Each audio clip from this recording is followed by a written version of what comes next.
Governor, there's a lot of chatter going on in the mainstream media about some of the goings-on at the debates, including a question from a soldier in Afghanistan or Iraq who happened to be gay. Could you hear the question and answer from this guy, from your position on stage?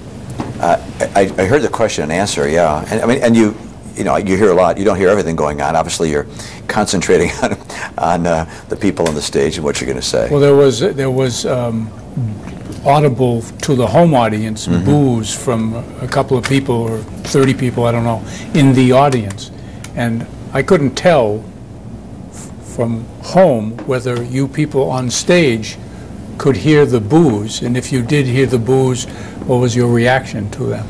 Actually, I think we can hear the boos. I would tell you that in these debates, there's been a lot of booing and a lot of applause, cheering and booing, some of which I don't agree with. Now, I have not made it my practice to scold the audience and say I disagree with this person, I agree with that person, because it goes in a lot of different directions.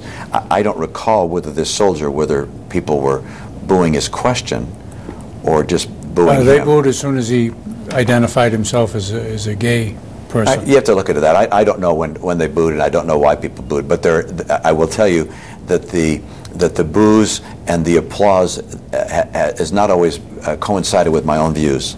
But I haven't stepped in to try and say this one's right, this one's wrong, and instead I focus on the things that I think I ought to say. I asked because I think it was Herman Cain over the weekend was asked about it, and he said in effect that he should have criticized whoever was booing in the audience.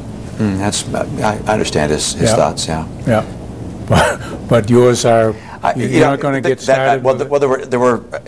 Look, there were people who cheered when the statement was made at the Reagan Library that a number of 200 and some odd people have been executed in Texas. Yeah. I don't know that cheering for executions is something I would agree with either, but I don't raise my hand and say, please let me talk. I want to tell everyone you shouldn't be cheering. I haven't made it my practice to listen to the cheers and the boos and then try and correct the people on their expressions of their views. And since